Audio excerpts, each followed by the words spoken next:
माय आजकालची माणसं फार पुढच्या पिढीला नावं ठेवतात। आजकालची म्हातारी माणसं बारावर बसून सहज बोलतात, काय रे आजकालची पोरं वाया गेली, काय पहिलं कसलं होतं आजकालची पोरं वाया गेली। हो तू मारुतीच्या मंदिरात बसून पत्ते खेळ, उभ्या मारुतीला राणी दाखव आणि आम्हाला पण लेकरं वाया गेली मानस का? तुमचं काही आमच्याकडे येणार आहे की नाही? का ग मा मिश्रा लाव लाव नातवाचं मुख घेते ना आम्हालाच म्हणती लेकरं वाया गेली। अगं तुझ्या मिसरीच्या वासानं मशरानं दूध द्यायचं बंद केलं आणि तू अरे विचार करा ना कुठून कुठं येत आहे, काहीतरी कारण असेल की नाही। आज माझा बाप माळकरी, आजा माळकरी, पजा माळकरी, पंजा माळकरीच होता।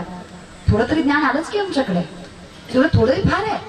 अहो नामचिंतन मुखात ज्ञानाची गरजही नाही, अखंड मुखात नामचिंतन सुद्धा काही फरक नाही पडत आहे। नाही तयावीनं भुकेला विठ्ठल येईल तैसा बोल रामकृष्ण, विनंती आहे नामचिंतनाचा अधिकार तरी असावा। पण महाराज अभिमन्यू गेला खरं पण बाहेर यायचं ज्ञान नाही, केंद्रबिंदू पर्यंत पोहोचला आणि बाहेर यायचं ज्ञान नसल्यामुळे तिथंच पडला। जे दत्ताने याचा गैरफायदा घेतला, मानेवर लात मारली अभिमन्यूच्या, पाणी आलं डोळ्यातनं, अभिमन्यू रडताना अर्जुनाने पाहिला, राग आला अर्जुनाला। अर्जुन म्हणला क्षत्रिय नामाने कलंक आहेस तू, एकतर पडायला नव्हता पाहिजे आणि पडला तर जगायला नव्हता पाहिजे। तू पडला ती पडला, जगला ती जगला, वर्ण रडतो। अभिमन्यू म्हणला बाबा पडलो म्हणून रडत नाही, डोळ्यात पाणी यायचं कारण आहे। जे दत्ताने माझ्या चुकीच्या अवस्थेचा गैरफायदा घेतला, माझ्या मानेवर लात मारली, त्याचा बदला मला घेता आला नाही म्हणून डोळ्यातनं पाणी आलंय। शोभला क्षत्रिय सोड जीव, अर्जुन म्हणला शोभला क्षत्रिय सोड जीव, बाप जिवंत आहे तुझा, बाप जिवंत आहे तुझा। उद्या सूर्यास्तापर्यंत जयद्रथ मेलेला असेल, नाही मारला ना तर अर्जुन पण घेतो, स्वतःची चित्ता स्वतः रचला, उडी स्वतः मारत। आता पटपट बोला, पण कोणी केलाय? बोलत जा बरं तुम्ही। एक कीर्तन झालं माझ्या पाकिटातलं थोडं थोडं देते तुम्हाला, पण बोला। इष्टी मळ्याला बसल्या आणि बसल्या, तू बोल मी आहे, तू बोल मी बसलोय, तू बोल मी ऐकतोय। जरा तरी प्रेम बिम दाखवा। हा काय जिवंत रे मी, गेले बिले नाही, जरा तरी आनंदी सुद्धा चेहऱ्यावर नाही। तुम्हाला ती इलेक्शनचा काळ आहे ना, तुम्हाला सवय लागली, घेतल्याशिवाय बोलत नाही तुम्ही।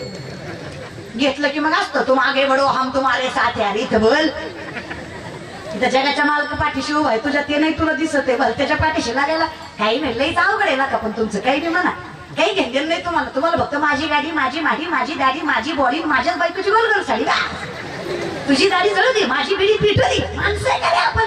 आणि खरं म्हणा कुठं आम्ही तरी प्रामाणिकपणा शिकवावा लोकाला, लईच अवघड आहे। पण काही म्हणा तुम्ही, बोलत जा दादा, काय तुमचं व्यवहार केलंय?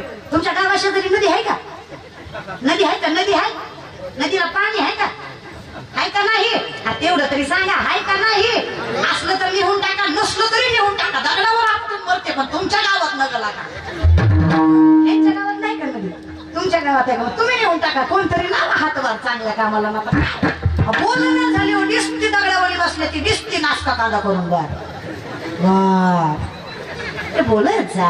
मला माहित आहे माझ्यापेक्षा तुमचं ज्ञान मोठं आहे, पण आपला लेकराच्या अधिकारानं तुम्ही बोलत जा, बोलत जा, बोलत जा। हा मी काही तुम्हाला शास्त्रवेद उपनिषद विचारत नाहीये, साधा साधा प्रश्न विचारला ज्याचं उत्तर मी आता सांगितलं। आता पण कुणी केला?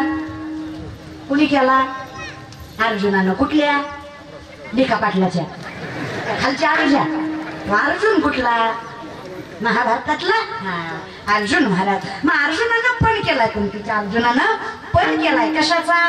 उद्या सूर्यास्ताच्या अगोदर जयद्रथ मारेल, नाही मारला तर स्वतःची चिता स्वतः रचेल आणि स्वतः उडी मारेल। आता पण अर्जुनानं केला, पूर्ण ड्रायव्हरनं केला, हे कळलं त्यालाच कळलं, पूर्ण ड्रायव्हरनं केला। सूर्योदय झाला, मला शंका पुकारणी झाली, युद्ध चालू झालं, सगळे जण शोधतायत पण जयद्रथ सापडत नाहीये। कारण जयद्रथाला माहित आहे मी चुकून जरी दिसलो तरी विश्वातला सगळ्यात श्रेष्ठ धनुर्धर अर्जुन, चुकून जरी याच्या नजरेत पडलो तर जगणार।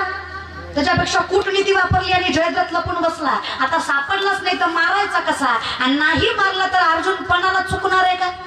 शब्द मोडणार आहे का?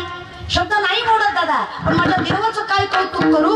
भगवान श्रीकृष्णाने पितामह भीष्माला वचन दिलं, काही झालं तरी शस्त्र उचलणार नाही। अर्जुनाच्या रथाचा पाय गेलाय, पितामह भीष्माने चुकीच्या अवस्थेचा गैरफायदा घेतलाय, बाणावर बाण बाणावर बाण बाणावर बाण अर्जुनाला मारलाय, रक्तबंबा झालेला अर्जुन भगवान श्रीकृष्णाने पाहिलाय आणि वचन मोडावं, सुदर्शन चक्र फिरवावं आणि नाश करावा। आम्ही विचारलं देवाला का हो शब्द मोडलात की? देवानं सांगावं मी स्वतःच वरून वचन मोडू शकतो, पण भक्ताचं वचन सांभाळणं हे सामर्थ्याने माझं कर्तव्य आहे, जे मी करतोच।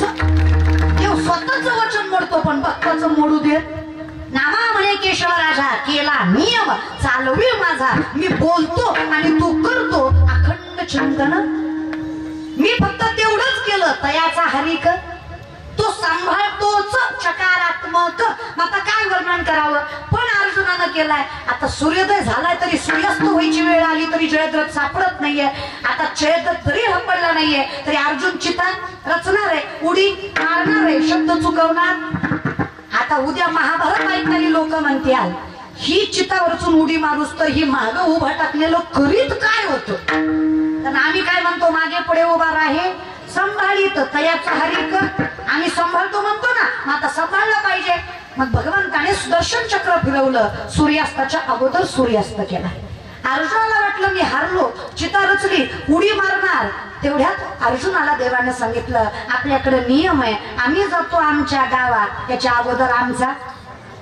राम राम घ्यावा बाय बाय करतो की नाही आपण गावाला जाताना बाय बाय हा मग बाय बाय करायचं दादा आता राम राम करायला काही पुढंच माणसं आहेत का चौबाजूनं माणसं आहेत जयद्रथाच्या अर्जुनाच्या सगळीकडे फिरले अर्जुन घालीन लोटांगण वंदीन चरण सगळ्यांना राम राम करताना मागं बघितलं मागच्या गर्दीत माझ्याकडे चौथर आहे तिकडे जयद्रथ होता महाराज मागच्या गर्दीत जयद्रथ होता जयद्रथाला पाहिलं अर्जुनाला वाटलं दिसून फायदा नाही आणि देवाला माहित होतं हे येणार अंतकाळाचे मानेगा आपल्या हिंदू धर्माचा नियम आहे शत्रू जरी असला तरी अंतकाळ चुकवायचा शत्रूच्या सुद्धा अंतकाळाला जायचं मग आता तिथं जयद्रथ येणार देवाला माहित होतं देवानं म्हणून सुदर्शन चक्र फिरून सूर्यास्ताच्या अगोदर सूर्यास्त केलता अर्जुनाला वाटलं जयद्रथ दिसून फायदा नाही सूर्यास्त झालाय हुशार आहात तुम्ही कीर्तन ऐकत असाल तर उत्तर द्या सूर्यास्त झालाय का झालाय का नाही ही देवाची लीला आहे आता देवानं सुदर्शन चक्र माघारी घेतलं सूर्यास्ताला वेळ होता अर्जुनाला कळलं देवाची कला आहे जागेवर बाण मारला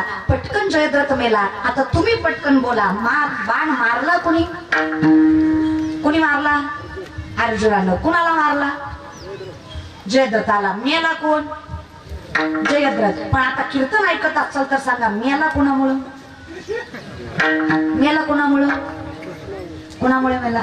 देवामुळे अगदी तसं आहे देवा हे दिसत जरी माझं असलं तरी हा करणारा मायबाप तू आहेस आणि मला सांग जर तू माझा मायबाप आहेस तर माझा मायबापही तूच आहेस की माय जगन्नाथ बाप जगन्नाथ अनाथाचा नाथ जनार्दन सामर्थ्याने वाक्य लक्षात ठेवा जर विठ्ठल माझी माय आहे तर माझी माय कोण आहे विठ्ठलच आहे ना जर माझा बाप विठ्ठल आहे तर माझा बाप कोण आहे विठ्ठलच आहे ना मग जर तुझ्यामुळेच माझं सर्वस्व आहे तर मला ज्ञात असावं तू माझे मायबाप आहेस आणि जिथं तू माझा मायबाप आहेस तिथं मला कळावं की माझा मायबापतही तुझाच अवतार आहे तो का म्हणे माय बापे अवघी देवाचीच रूपे मग जर तुझ्यामुळेच सर्वस्व आहे तर मला हे ज्ञात आहे जे माझं हित ज्याला मी जागा आहे जे धर्म कर्म श्रेष्ठतेनं मला कळतंय त्याचं कारण मी नाही त्याचं कारण तू आहेस आम्हाला या परस्पर एका नामाचीच अंतर आहे हे तुझ्यामुळेच आहे तर तुझा अवतार ज्यांनी घेतलाय हे त्याच्यामुळेच आहे मग मायबाप माझे काय आणि तू काय माझं वर्णन एकच आहे संत देव आणि मायबाप याच्यात फरक नाहीये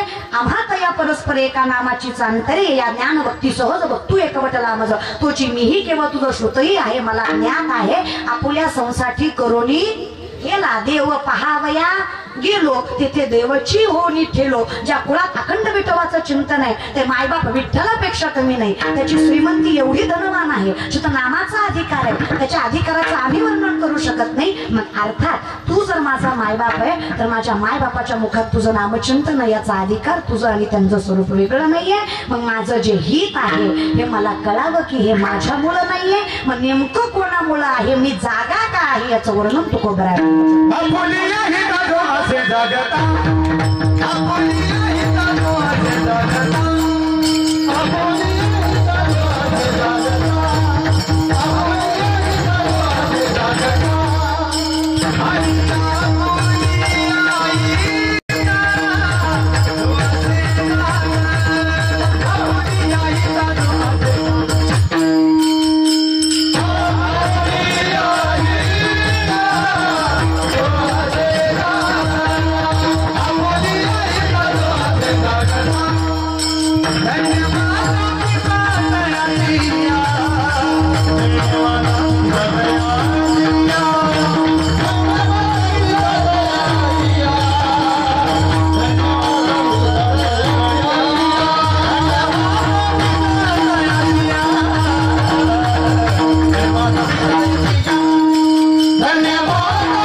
जगाची अहो माता पिता धन्य आहे त्याचं कारण कसं आम्हाला कळणार कुणी कन्या पुत्र होती जे मायबाप धन्य असल्याशिवाय सात्विक संतती जन्माला येत नाही आता सात्विक कोणाला म्हणावं तर जरी सुधर्मात होते जे जे मिळे आपण याते तिथे जे बहु ते सन्मान योग्य सुधर्मासाठी सामर्थ्याने जे कष्ट करावं श्रेष्ठता वाढवावी पण केलेल्या गोष्टीचा उपकार ठेवू नये त्याला सात्विक म्हणावं आता संतांनी आपल्यासाठी किती केलं पण उपकार ठेवला का मला सांगा बरं देवानं आपल्यासाठी किती केलं पण उपकार ठेवला का सांगा बरं माईनं आपल्यासाठी किती केलं बापानं आपल्यासाठी किती केलं उपकार ठेवला का नाही दादा करी लाभावी ना सात्विकता सात्विक म्हणजे करणं तर भरपूर आहे करणं खूप आहे पण उपकार केलं मात्र नाहीये अहो त्या जगाच्या मालकाने एवढं सर्वस्व दिलं तरी सामर्थ्याने कधी काही मागितलं नाही फक्त तोर प्रेमाचा बुके लहाची दुष्काळ याच्या पलीकडे जगाच्या मालकाचं काही म्हणणं नाही अहो तोच उभा आहे वाटप आहे उभा भेटीची आपली काय प्रेम म्हणायचं जगाच्या मालकाचं संताचंही तसंच आहे दादा काय कौतुक करू वारकरी परंपरेचं आज ज्ञानोबा तुकोबा जनाई मुक्त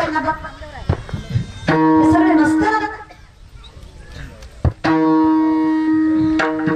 काही नाही याला इथे सारखा जीव आहे कधी गचकन काय भरोसा नाही फक्त ह्याचं कनेक्शन लूज आहे आपलं सगळंच अवघडच आहे महाराज आपल्याला ना चिंतनाचा काही तीळ मात्र लगल मला नवल या गोष्टीचं वाटतं आजकालची पिढी इतकी विचित्र झाली दादा किती सामर्थ्य नाही यांना कीर्तन बसणं सांगा किती आवडीनं सांगा किती प्रेमानं सांगा मी असं नाही म्हणत असंच करा अरे पण आवड तर असावी का नाही पण खरं आहे म्हणा कचकच कांद्याचा गबाळ ह्याला भजन कसं आवडेल त्याला पात्रता बी कशी लागते महाराज यांची आखी जिंदगी वाईटत गेली आणि जिथं नजर पवित्र नाहीये मन निर्मळ नाही तिथं किती प्रमाणात घरात वैताची झाडं मी गुरुविन ज्ञान तया काहीची कीर्तन घडेल ना आम्ही अशी अवस्था आहे कुठे कीर्तन ऐकून तरी लय मजा येणार दादा आमची अवस्था म्हणजे आम्ही आतूनच असे दृढ विश्वासाने आहोत की हे सगळं आमच्यामुळे त्यामुळे आमचा अहंकार आम्हाला देवाजवळ जाऊ देत नाही आता सात्विक कुणाला म्हणावं जिथं कधीच म्हणलं जात नाही हे माझं आहे अहम ही भावना सोडून दिली आहे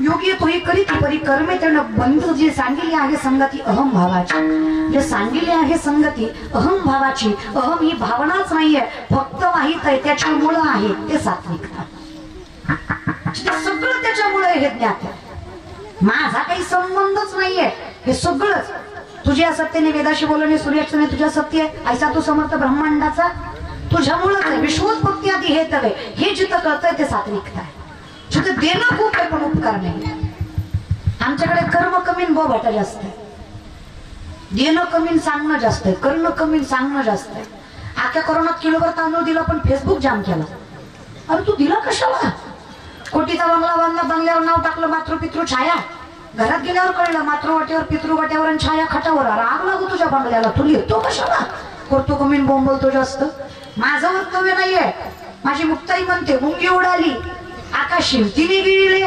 सूर्याशील काय लोकांचं वागणं दादा माझे नामदेव राय म्हणतात बघा लटके झाले कटके तिथे गाडग्या एवढे राळे लटके झाले कटके तिथे गाडग्या एवढे राळे उडत चिमणी सरत चाली तिचे वाटी एवढे डोळे लटके झाले कटके तिथे गाडग्या एवढे राळे लटके झाले कटके तिथे गाडग्या एवढे राळे आता याचं वर्णन